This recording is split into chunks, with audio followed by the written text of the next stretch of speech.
Dan uwa kada ka manta YouTube channel ɗinmu Ibrahim Isa Abu TV, ka danna mana subscribe kana ka danna mana alamar ƙararrawa da zarar mun daura zaka ganshi akai. Mun gode.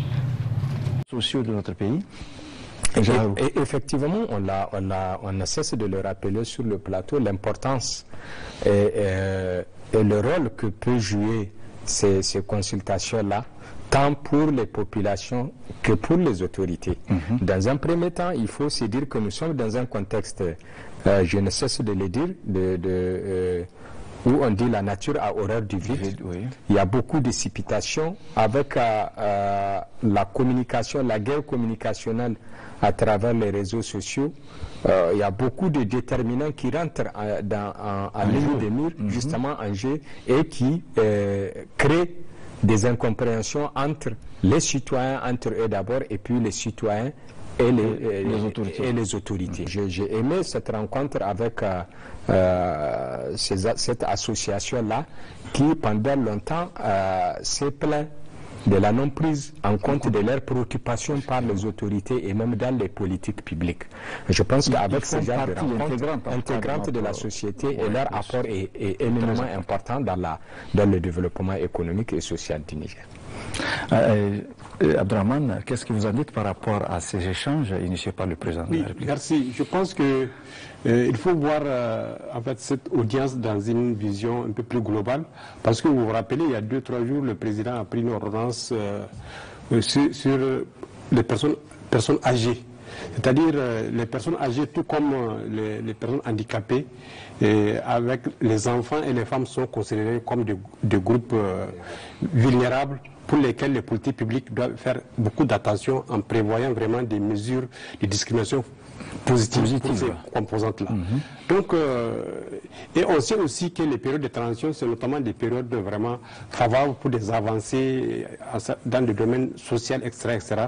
Je pense que le chef de l'État a reçu cette composante de la population qui est handicap, qui est aussi une population active dans le développement de notre pays, pour vraiment prendre en compte leurs préoccupations. Et je pense que dans la même lancée qu'il y a eu un texte, une ordonnance sur les personnes âgées, il y aura en tout cas des mesures en faveur de ces personnes-là, pour leur inclusion dans le développement de notre pays. Il y a déjà des textes, par exemple dans le recrutement, la fonction publique, etc., etc. Il y a des quotas réservés à cette population.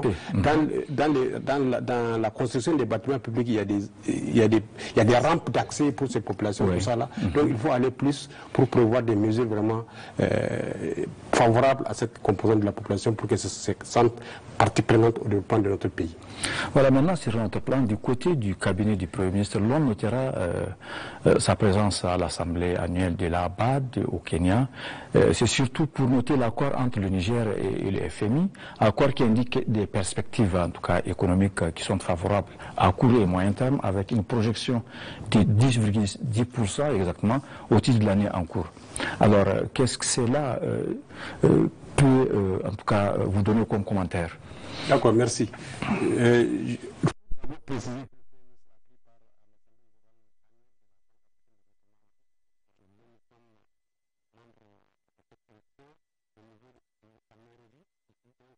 Et cela aussi marque une normalisation des relations entre les pays, puisque vous vous rappelez, en avril dernier, le Premier ministre a pris part aux institutions annuelles de printemps des institutions de Bretton Woods.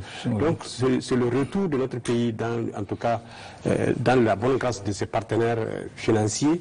Et la rencontre de Nairobi était, en tout cas, c'est une preuve supplémentaire. Et donc, en plus, on a constaté, il y a la réunion, en tout cas avec le Fonds monétaire international, qui ont abouti à la conclusion de facilités élargies de crédits et de facilités de résilience et de résilience qui sont assorties, en tout cas, ces facilités seront soumises à la prochaine réunion du conseil d'administration de cette institution de Bretton Woods. Et une fois cet accord est adopté, notre pays va bénéficier d'une quarantaine de milliards de francs CFA pour en tout cas ces projets de développement. C'est dire que donc après la Banque mondiale qui a repris ses décaissements, après la BAD